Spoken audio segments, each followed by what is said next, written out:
እሺ ሰላም እንዴት ናችሁ? የኢትዮጵያ ፋሚሊዎች ሁሉ ሰላም ነው? እንዴት ነው? ዛሬ የምናወራበት ርዕስ ጤናማ እድገት እንዴት ነው የሚለካው ወይም የሚመዘነው የሚለውን ይሆናል ማለት ነው። ጤናማ እድገት ማለት ምን ማለት ነው? ጤናማ እድገትንስ የምንለካበት ወይም መስፈርቶቹ መለኪያዎቹ ምንድን ናቸው? ከምን አንግል ላይ የምንለካ የሚለውን እናያለን ማለት ነው። እንግዲህ ዛሬ በሶስት መንገድ ጤናማ እድገት መለኪያዎች ብናያቸው ብዬ ያሰብኳቸው ብዙ አሉ። የጤናማ እድገት መለኪያዎች ሁለት ሶስት አይደሉም፣ ብዙ ናቸው። ነገር ግን ከነዛ ውስጥ ዛሬ ሶስት ጤናማ እድገት የምንለካባቸው መንገዶች አሉ ብዬ የማምንባቸውን ሶስቱን እናያለን ማለት ነው። አንደኛው ጤናማ እድገት የምንለካበት መንገድ የሌሎችን ጥቅም አለመንካት ነው። ሰው ሲያድግ፣ ሰው ወደ ተሻለ ደረጃ ሲሄድ፣ ሰው ከአንዱ ወደ አንዱ ሲሸጋገር የሌሎችን ጥቅም መንካት የለበትም ማለት ነው። ምክንያቱም እሱ ተጠቃሚ እስከሆነ ድረስ የሌሎች ጥቅም አብሮ መኖሩ ወይም የሌሎች ሰው መኖሩ ተጠቃሚ ነው ማለት ነው። ሰው የሚጠቀመው በሰው ላይ ነው። ሰው የሚያድገው በሰው ላይ ነው። ያለ ሰው ምንም ነው ማለት ነው። ዓለም ወይም ምድር ሰው ከሌላት እንግዲህ ሰው ነው ማለት ነው። የእድገቷ መሰረት የሁሉ መሰረት ሰው እስከሆነ ድረስ የሌሎችን ጥቅም አለመንካት ላይ የተመሰረተ መሆን አለበት ማለት ነው። ስለዚህ ጤናማ እድገት የምንለው እሱ ነው። ሁለተኛ የተፈጥሮ ሕግ ማክበር አለበት። ብዙዎቻችን አሁን የምንሸወደው እድገት ማለት በየትም ቢሆን የትም ፍጪው ዱቄትን አምጪ አይነት መሆን የለበትም። የተፈጥሮን ሕግ ጥሶ የእግዚአብሔርን ሕግ ጥሶ እያንዳንዱን ሕግ ጥሶ መሆን የለበትም። ምክንያቱም እግዚአብሔር በእያንዳንዱ ነገር ያስተምራል፣ በተለያየ ነገር ያስተምረናል። በአንድም በሌላም እግዚአብሔር ያስተምረናል። ምን መጠበቅ እንዳለበት የተፈጥሮን ሕግ መጠበቅ እንዳለበት ያስተምረናል። አንድ ገበሬ ሐምሌና ነሐሴ ዘሩን ዘርቶ መስከረም ጥቅምት አርሞ ኮትኩቶ ነው ዳር ጥር ብሎ አዝመራውን የሚሰበስበው። ጥር ላይ ቢዘራውስ ዝናብ የለም፣ ድርቅ ነው፣ አይሰጥም ማለት ነው፣ አያበቅልም። ስለዚህ የተፈጥሮን ሕግ መጠበቅ አለበት ማለት ነው። ጤናማ እድገት ለመባል የተፈጥሮን ሕግ መቃረን የለበትም። በሶስተኛ ደረጃ ትዕግስተኛ መሆን ያስፈልጋል። ትዕግስተኛ መሆን ማለት ሆነም አልሆነም ነገሮች ተፈጠሩም አልተፈጠሩም በትዕግስት መጠባበቅ ያስፈልጋል። ትዕግስተኛ መሆንን የምናየው እዚህ ጋር አብረን ሶስት ነገሮችን ትዕግስተኛ ላይ መሆን ላይ ብናያቸው በጣም አሪፍ ነው። ምክንያቱም አንዳንዴ ለፍተን ጥረት ግረን ላይሳካ ይችላል። አንዳንዱ ደግሞ በትንሽ ነገር እንትን ብሎ ሊሳካለት ይችላል። ይሄ ምንድነው ሲባል ትዕግስትን የመጨበጥ ነገር ነው። እዚህ ላይ ብዙ ሰዎች ሉዝ ያደርጋሉ ማለት ነው። ትዕግስት በማጣት በሾርት ከት ሄዱና ዲቨሎፕድ ሆኑና ሰክሰስፉል ሆንኩኝ፣ አገኘሁ፣ ተሳካልኝ፣ የመጠን ስኬትን ይላሉ። እዚህ ትዕግስተኛ ላይ ግን ሶስት ነገሮች እንዳንሰናከልባቸው መሆን አለበት። ምክንያቱም ጥቅምን ስናሳድድ ወይም የትም እንስራ፣ እንነግድም፣ እንረስም ሶስት ነገሮች መጠበቅ አለበት የሰው ልጅ። የመጀመሪያው ነገር የምሰራው ስራ ኦን ዘ ራይት ወይ ነው ወይ፣ ትክክለኛ መንገዱ ላይ ነው ወይ ያለ፣ እግዚአብሔርን አያስቀይምም ወይ፣ በትክክለኛው መንገድ ላይ ነው ወይ ያለውን የሚለው ማየት አለበት። በሁለተኛ ደረጃ ይሄ የምናገኘው ጥቅም ለምሳሌ ኪሳችንን ላይ ሞልቶ ወይም ኪሳችን ተትረፍርፎ ነፍሳችንን አጉድሏል ላይ ምንም ሞልቶ ተርፎን ነፍሳችንን ካጎደለብን ያ ነገር ጥቅም የለውም ማለት ነው። ስለዚህ ይሄን ነገር መጠበቅ አለበት፣ ነፍሳችንን እንዳትጎድል። በሶስተኛ ደረጃ የማገኘው ነገር ወይም እኔ ያገኘሁት ነገር የሰዎችን ጥቅም ነክቶ ነው ወይ፣ ሰዎችን ጎድቼ ነው ወይ፣ ሰዎችን አስቀይሜ ነው ወይ የሚለውን ነገር መገንዘብ አለብን ማለት ነው። ሰዎችን ከጎዳ፣ ሰዎችን ካስቀየመና የሌላ የሚገባውን ጥቅም እኛ ላይ ያመጣን ከሆነ ሰክሰስፉል ማለት አይቻልም። ምክንያቱም ያንኛውን ሰው ጎድተን ነው የመጣ ነው ማለት ነው። ያንኛውን ሰው አዳክመን እስከመጣን ድረስ ይሄ ለሰክሰስፉል ደረጃ ወይም ለውጤታማ ጤናማ እድገት አይወስንም ማለት ነው። ስለዚህ ጤናማ እድገት ማለት እነዚህ ነገሮች በጣም ወሳኝ ናቸው ማለት ነው። እነዚህን ሶስቱ ነገሮች የሚያጠናክርልን ሁለት የድሃ ገበሬዎች ፐርስፔክቲቭን ወይም እይታን በማንሳት በደንብ ያጠናክሩናል ማለት ነው። እንዴት እንደሆነ አንደኛው ድሃ ገበሬ ምን እንዳደረገ፣ አንደኛው ድሃ ገበሬ ምን እንዳደረገና ምን እንደደረሰ፣ ሰክሰስ ማለት ምን እንደሆነ በሁለቱ ድሃ ገበሬዎች በደንብ እንማራለን ማለት ነው። እንግዲህ አንድ ድሃ ገበሬ ነበረ። የመጀመሪያው ድሃ ገበሬ ምንድነው ያደረገው? የሆነች ጎጆ ይሰራል፣ የዝዬ ጎጆ ማለት ነው። ያችን ዝዬ ያለምዳታል። እያለመዳት ከዕለታት አንድ ቀን የሆነ ጠዋት ቀን ሲሄድ ምንድነው ዝዬ ዋጋ የሆነ እንቁላል ነገር ያያል። ሲያየው በጣም ያብረቀርቃል፣ በጣም ደስ የሚል ነው። በጣም ተደሰተ። ይሄ ወርቃማ እንቁላል ነው ምናምን ብሎ እንትን አለ። ተጠራጥሮ ነበር። ይሄ እንዴት ነው ማታለል ነው ምንድነው የሚል ግን ሳይሆን እውነትም ትክክለኛ ዜዋ ጎጆ ውስጥ ያለው ወርቃማ እንቁላል ነበረ። ያን ወርቃማ እንቁላል ቀን በቀን ሁሌም ጠዋት ዜዋ ትጥልለት ጀመር ማለት ነው። እየጣለችለት እሱም ያን ወርቃማ እንቁላል እያመጣ እየሸጠ በጣም ሀብታም ሆነ፣ በጣም ደስተኛ ሆነ፣ በጣም ጥሩ ህይወት፣ የተሻለ ህይወት መኖር ጀመረ ማለት ነው። እድገት አገኘ። እድገት ጥሩ ነው። ስለዚህ እድገትን አገኘ፣ አደገ። ግን እዚህ ጋር የተፈጠረው ነገር ምንድነው? አሁን አንዳንድ ሰዎች እድገት ሲያገኙ ወይም ራሳቸው ከፍ ሲሉ ውጤታማ ሲሆኑ፣ ፋይናንሺያልም በአስተሳሰብም በሁሉ ነገር ውጤታማ ሲሆኑ ውጤታማ ያደረጋቸውን ነገር ይረሳሉ። ከኋላ የመጡበትን ነገር ይረሳሉ። ችግሩ ይሄ ነው ማለት ነው። ይሄ ጤናማ እድገት አይደለም፣ ወይም ጤናማ አስተሳሰብ አይደለም። ከጤናማ እድገት ከጤናማ አስተሳሰብ ይወጣ ነው ማለት ነው። ይሄ ገበሬን ይሄ ነገር ተጠናወተው። ምን ተጠናወተው? ስግብግብነት፣ ትዕግስት ማጣት ተጠናወተው ማለት ነው። ስለዚህ ፍቅረ ነዋይ ያደረበት ማለት ነው። በጣም ፍቅረ ነዋይ እያደረበት መጣ። እንግዲህ ድሃ የነበረ ገበሬ ነው። አሁን ተሸሽሏል። አሁን አድጓል። ያን እንቁላል እየሸጠ በጣም ጥሩ ህይወት ላይ እየኖረ ያለ ሰው ነው። በጣም ፍቅረ ነዋይ አጠቃ ማለት ነው። ስለዚህ በጣም ፍቅረ ነዋይ ሲያጠቃው የማይሆን ውሳኔ ለመወሰን ዝግጁ ሆነ ማለት ነው። በአእምሮ ፈለቀ። ምንድነው ሊወስን ሄደው? ለምን ሁሌ ጠዋት ጠዋት ወደ ጎጆ እየተመላለስኩኝ ሄጄ ያን የወርቅ ዘይ ለምን አመጣለሁ? ለምን ዘያዋን ገድዬ አንዴ ሙሉ የእንቁላል ወርቆችን መውሰድ አልችልም ወደሚል ድምዳሜ ነው የደረሰው ማለት ነው። እንግዲህ ይሄ ማለት ነው ፍቅረ ነዋይ ክፉኛ አሰከረው ማለት ነው። ፍቅረ ነዋይ ክፉኛ ጣለው ማለት ነው። ስለዚህ ትዕግስት ማጣት እና ስግብግብነት በዛበት። እንዳደረገው ያን ነገር ምን አደረገ? ሄደና ዘያዋን ገደላት። ዘያዋን ሲገድላት ግን እንዳሰበው አልነበረም የገጠመው አይደለም እንዴ?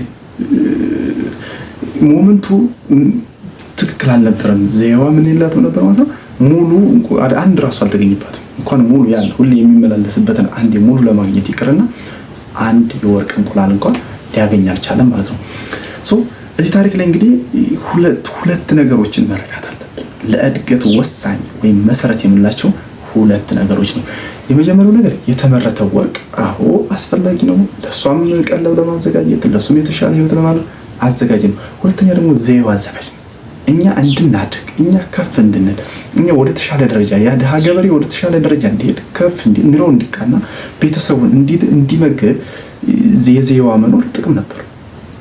ግን ዘያዋን ገደል ማለት ነው። ጥቅም የሰጠችውን ዘዬ በኑሮ የተሻለባትን ዘዬ ገደላት ማለት ነው። ስለዚህ እኛም ልክ ስናድግ ጥቅም የሰጡንን ሰዎች፣ ያደግንባቸውን ሰዎች፣ የጤናማ ህይወት የሰጡንን ሰዎች ገለን መሆን የለበትም። እሷን በመግደሉ ምንን አጣ ማለት ነው? እንቁላሉንም አጣ፣ እሱም አጣ። እሱም ቶታሊ ወደ ድህነት ተቀየረ ማለት ነው። የጊዜ እንትን ነው ማለት ነው የሚኖረን እንጂ ጥቅም የሰጡንን ሰዎች አዳክመን ጥቅም የሰጡንን ሰዎች ወደ ሆነ ደረጃ ወስደን እኛ የምናድግበት ነገር በጭራሽ አይኖርም። ጊዜ ይጠብቃል እንጂ እኛም ጊዜውን ጠብቀን እንወድቃለን ማለት ነው። ስለዚህ ባላንስ ማድረግ አለብን። ባላንሱን መጠበቅ አለብን። ዘያዋንም መጠበቅ አለብን፣ እንቁላልን መጠበቅ አለብን። ለሁለቱም ስለሚያስፈልገን ማለት ነው። ስለዚህ ይህን ጤናማ አስተሳሰብ፣ ይህን ጤናማ እድገት ጠብቀን ነው ማደግ ያለብን እንጂ ሾርት ከት ወይም ባጭር የሚባል እድገት የለንም ማለት ነው። ሞመንቱ ምንም ያህል ስትሮንግ ሊሆን ይችላል። ሞመንቱ ፔንፉል ሊሆን ይችላል። ሞመንቱ ዲፊካልት ሊሆን ይችላል። በዛ መሀል ውስጥ ሆነን ኢንተርዲፔንዳንሲስ ኢምፖርታንት ነው ማለት ነው። አንድ ላይ ለማደግ፣ አንድ ላይ መበልጸግ፣ አንድ ላይ ወደ ተሻለ ደረጃ መድረስ አለበት። አሁን ግን ዓለም በተለይ አሁን ያለንበት ደረጃ እያስተማረን ያለን ጥሎ ማለፍ ነው። ሰው ጥለን ስናልፍ ምንድን ነው? እኛ የተሻለ ሰዎች ሆነን ነው? አይደለም በጭራሽ። ማንም ሰው ከማንም ሰው የተሻለ አይደለም። እኛ ከዛስ የሰዎችን ድክመት በመጠቀም በሰዎች ድክመት ላይ እኛ ከፍተኛ ደረጃ ለመድረስ ስለምንፈልግ ነው። ይዞ ማደግ የሚባል ነገር የለም። ስለዚህ የእያንዳንዱን ሰው ክፍተት ሞልተን ክፍተታቸውን ሞላ አድርገን አብረን እንደግ፣ አብረን እንመንደግ የሚል አስተሳሰብ ነው ወደ ተሻለ ደረጃ ሊያደርሰን የሚችል ማለት ነው። ስለዚህ ይሄ ገበሬ ምን አጣ ማለት ነው? ያን አይነት አስተሳሰብ አልነበረውም። ዘያዋንም የመግደል ነበር። ጠዋት መመላለስ አልፈለገም። ስለዚህ ትዕግስት አጣ፣ ፍቅር ነው ያደረበት፣ በጣም ስግብግብነት አደረበት። ጥቅም የሰጠውንም ነገር ማጥፋት ሲፈልግ እሱም ጠፋ ማለት ነው። ሌላ የሁለተኛው የድሃ ገበሬ ታሪክ ነው። የሁለተኛው የድሃ ገበሬ ታሪክ በጣም የሚገርም ነው። በጣም ደስ የሚል ነው ማለት ነው። በሆነ ሰፈር ውስጥ ነበር የሚኖረው አንድ ጠንካራ ያልሆነ አህያ፣ ደካማ የሆነ አህያ፣ በደንብ መራመድ የሚችል ዊክ የሆነ አህያ ነበር ይዞ የነበረው። ግን ሰፈርተኛው አብዛኛው ምንድነው ጠንካራ አህያና ሆርሶች፣ ፈረሶች ምናምን ነበሯቸው። ምክንያቱም አትክልቶችን ምኖችን ሄደው ነግደው ነው አርን አድርገው የሚውሉት ማለት ነው። ገቢያቸውን የሚያገኙት ሄደው ሸጠው ከመጡበት እንትን ስለሆነ ሰው ምንድነው የተደረገ? ይሄ ገበሬ ሰፈርተኛው ሙሉ ይስቅበት ነበር። ዊክ ነው አህየው፣ ስትሮንግ አይደለም፣ ደካማ ነው፣ ቀይረው ዩዝለስ ነው ይሉት ነበር። ገበሬው ግን እንደዛ ማድረግ አልፈለገም። ዊክ ነው እንጂ ዩዝለስ አይደለም ብሎ ያምናል ማለት ነው። ስለዚህ ሁሌ ሰፈርተኛው ሞክ ያደርግበታል። ሌላ አያይዘህ ወዴትም አትደርስም፣ ሰክሰስፉል መሆናችንም የተሻለ ደረጃ ላይ አትደርስም እያሉ በጣም ያዳክሙት ነበር። ሰውየው ግን አህያውን መቀየር አልፈለገም። ሰው ምን ያደርጋል? አንድ ቀን ይዘው ሲሄዱ ሌሎች በፍጥነት ሄደው ጠዋት ጋር ደርሰው እዛ ገበያው እንግዲህ መንገዱ በጣም ሆት ነው፣ ሙቀት ነው። ያው ስትሬት ይሁን እንጂ መንገዱ ኮረብታማ ምናምን ነው። ረጅም ሄደው ነው ሸጠው የሚመጣ ተገበያይተው የሚመጡ። ሌሎች በፍጥነት ሄደው ጠዋት ደርሰው ምን ብለው ተገበያይተው ይመጣሉ። እሱ ግን ዘግይቶ ነው ሄዶ፣ በዛውም ላይ ደግሞ ላይ ሸጥ ይችላል። ምክንያቱም ዘግይቶ ከሄደ ገበያተኛው ሞር ተገበያይቶ ምናምን በጊዜ ሄዳል ማለት ነው። እሱ ዘግይቶ ስለሚደርስ ሳይሸጥም የሚመጣበት ጊዜ ነበር። በጣም ይመጣል፣ ዲስአፖይንት ይሆናል፣ ተስፋ ቆረጠ ምናምን። ሰፈርተኛው ምን ያደርጋል? ሞክ ያደርግበታል፣ ይቀልድበታል። ይሄን አህያ ይዘህ እኮ ነው ይሄን አህያ ብትቀይረው የተሻለ ደረጃ ላይ ትደርስ ነበር የሚል ሀሳብ ይሰጡታል። በጣም ሰዎቹ ይስቁበታል ምናምን ይቀልዱበታል ማለት ነው። ይሄ ጥቅም የሌለው አህያ ነው ብለው። ሰውየው ግን በጣም የሚገርም ሰው ነበረ። አንድ ቀን የተለየ መንገድ መሄድ ፈለገ፣ ወይም የተለየ ሀሳብ መቀየር ፈለገ። ለምን ሁሌ ህዝቡ በሚንጫጫበት ህዝቡ ተመሳሳይ ላይም በሚሄድበት ጋር እሄዳለሁ፣ በተራራማው ጋር ሄጄ ለምን አልሸጥም? እንግዲህ ያ ተራራማ በጣም ኮረብታ ተራራማ መንገድ ነው፣ ሎንግ ሮድ ነው። በዚህ አህያ የምታስበው አይነት አይደለም። ይሄን እንግዲህ ስትሬት የሆነውን መንገድ ያልቻለ አህያ፣ ስትሬት የሆነውን መንገድ ጠንክሮ ያላደረሰ ደሊቨሪ ያላደረገበት ሰዓት አህያ እዛ ሄዶ ደሊቨሪ ያደርጋል ማለት በጣም ከባድ ዳገር ነው። ሰው ጭራሽ የበለጠ ሳቀበት ማለት ነው። ጭራሽ ዲፊካልቲ የሆነ ወይ ነው የመረጠው፣ ዲፊካልቲ የሆነ ሲቹዌሽን፣ ፔንፉል የሆነ ሲቹዌሽን ነው የመረጠው። ግን የያዘው አህያ ደግሞ በጣም ደካማና የወረደ እንደነበር ነው በሰዓቱ። ሰውየው ኃይለኛ ዲሲሽን ነው የወሰነው። ሰው ወሰነና በዛ እንትን ጉዞውን ጀመረ ማለት ነው። ጉዞውን ሲጀምር ግን ሰውየው አንድ ነገር ተመለከተ። ምክንያቱም እዛ ጋራ ያሉ ሰፈርተኞች የተለያየ ነገር ይዘው በዳገቱ ይመጡ ነበር እና አብዛኞች የተጠሙ፣ የተራቡ፣ የተቸገሩ ነበሩ ሰዎቹ። እነዛ ሰዎች ምን ያስፈልጋቸዋል ማለት ነው? አትክልት፣ ፍራፍሬ፣ ምግብ፣ ውሃ ያስፈልጋቸዋል ማለት ነው። ያን ነገር ተመለከተ። ይህን አህያ ይዞ በጠዋቱ እየጫነ ውሃውን ጭኖ፣ አትክልቱን ጭኖ፣ ምግቡን ጭኖ ያን ረጅም መንገድ ይጀምራል። ያን ረጅም መንገድ ሲጀምር እነዛ ሰዎች ምን ያደርጋሉ ማለት ነው? እየገዙ ህይወታቸውን ያተርፋሉ። መንገዱ በጣም ሀይ ነው፣ ሙቀት ነው፣ ዳገት ነው፣ ተራራማ ነገር ነው ማለት ነው። ስለዚህ ምን ያደርጋል ማለት ነው? በጣም ኃይለኛ መኒ እርን ማድረግ ቻለ። በጣም ኃይለኛ ገንዘብ ማግኘት ቻለ። ህይወቱን መለወጥ ቻለ ማለት ነው። ያን አህያ ይዞ ለምን የተለያየ ወይ ሞክሮ ያን ነገር ስለተሳካለት ማለት ነው። ያ ብቻ አይደለም። ያ ሰውዬ ከጊዜያት በኋላ ይወዛ ጋራ ወይም ማዶ ጋር ነጋዴዎች አሉ። እነዛን ነጋዴዎች ደግሞ ደፍሮ የሚወስድላቸው የለም። ምክንያቱም መንገዱ ከባድ ነው፣ ሲቹዌሽኑ ከባድ ነው። በዛ ዳገት ላይ ያን ዳገት አቋርጦ እዛ ጋር መርቻንቶች ጋር የሚያደርስላቸው ወይም ደሊቨሪ የላቸውም ነበር። ከዚህ ነጋዴ ጋር ተስማሙ። ደሊቨሪ እያደረገለት መጣ። ቤቱን ቀየረ፣ ብዙ መሬቶችን ገዛ፣ ህይወቱን አሻሻለ። ከዕለታት አንድ ቀን ግን ይሄ ቪሌጁ ወይም መንደርተኛው የሚመካበት መንገድ ያ ሰፊ ገበያ ወይም ያ ሰፊ መንገድ በጎርፍ ይጠቃል። በጣም ሱር አድርጎ ይወስድባቸው፣ ጥርቅርቅ አድርጎ መንገዱን ይቆርጧል። ኃይለኛ ጎርፍ ይሆንና ወንዝ ይሆናል ማለት ነው። ምን አጡ ማለት ነው? እንግዲህ እነዛ ስትሮንግ ታርስ የያዙ ሰዎች መነገጃ ቦታቸው ኦልሬዲ ተቋረጠ፣ ከተሆነ የሚሄዱበት አጡ። እንደዛ ሲቀልዱበት የነበረው ሰውዬ እስከ አህያው የተሻለ ደረጃ ላይ ውጤታማ ሆኖ አለ። ያንንም ተራራ ኦልሬዲ ተላምዶታል። ግራውንድ ወይም መሰረት መስርቷል። ግራውንድ አለዋል። የሰው ልጅ ባይዘው ዋና መሰረቱ ግራውንድ ነው። ግራውንድ ምንድን ነው መሰረቱ? ሲቀልዱበት የነበሩ መጥተው ይቅርታ ስለቀርን፣ ምክንያቱም ያን መንገድ ሊጋፈጥ ነው፣ ያን ተራራ ሊጋፈጥ ነው። ያ ተራራ ደግሞ ትዕግስት ይጠይቃል፣ ፔሽንስ ይጠይቃል፣ በጣም ትልቅ አስተሳሰብ ለውጥ ይጠይቃል ማለት ነው። ያን ነገር ተጋፈጡት ማለት ነው። ሰውየው ግን የተሻለ ደረጃ ላይ ደርሶ አንድ ቀን አንድ ሕፃን ይጠይቀዋል። አንተ ሰውዬ ይሄ የማደግ የለውጥ ምክንያት ምንድን ነው ብሎ ነው የጠየቀው። እንደዛ ብሎ ሲጠይቀው የሚገርም ሰውየው የመለሰለት አህያው ነው አለ። እንግዲህ እኔ ለመለወጤ፣ እኔ ለማደጌ፣ እኔ ለመበርታቴ፣ እኔ የተሻለ ሰክሰስ ላይ ለመድረሴ ትልቁን ጨዋታ የተጫወተልኝ አህያው ነው ብሎ ነገረው ማለት ነው። ልጁ በጣም ስኮራይስ ጓጓ። እንዴት አህያው ዊክ ነው ደካማ ነው? ኖ ሂ ቶት ፔሽንስ አለ። አህያው ምን አስተምሮታል ማለት ነው? ትዕግስትን አስተምሮታል። ሂ ኢዝ ዘ ሪዝን አይ ለርንድ ፔሸንስ ነው ያለው። ሪዝን ነበረው በቃ ፔሸንስን ለመማሪ ትዕግስትን ለመማሪ እሱ ምክንያት ነበር ነው። ስለዚህ ኤቭሪዋን ወንት ስፒድ ኤቭሪዋን ወንት ሾርት ሰክሰስ። ስሎ ስፒድ ማንኛውም ሰው ይስቃል ማለት ነው፣ ይሳለቃል። ምክንያቱም አብዛኛው ሰው የሚፈልገው በሾርተሩ ሰክሰስፉል መሆኑ። በሾርተሩ ሰክሰስ ያ ሾርት ከት ሰክሰስ እንግዲህ ምን ይጎዳል ማለት ነው? ሰዎችን እየጎዳ ሊሆን ይችላል፣ የተለያዩ ነገሮችን እያጣ ሊሆን ይችላል። ወይም ደግሞ ነገ ተነገ ወዲያ ቻሌንጅ ሲመጣ ፔንፉል የሆኑ ነገሮች ሲመጣ መቋቋም የማይችልበት ደረጃ ላይ ይሆናል። ግን ይሄ አህያ ምንን አስተማረኛል? ትዕግስትን አስተምሮኛል፣ ወደ ተሻለ ደረጃ መሄድን አስተምሮኛል ብሎ ነገረው ማለት ነው። እንግዲህ ከሁለቱ የድሃ ገበሬዎች የምናየው ነገር አለ፣ የምናስተውለው ነገር አለ። የመጀመሪያው ድሃ ገበሬ ሀብታም ቢሆንም በሀብታም ደረጃ ላይ ቢደርስም የተነሳበትን ነገር ረሳ። የመጀመሪያው የሌሎችን ጥቅም ረሳ አይደል?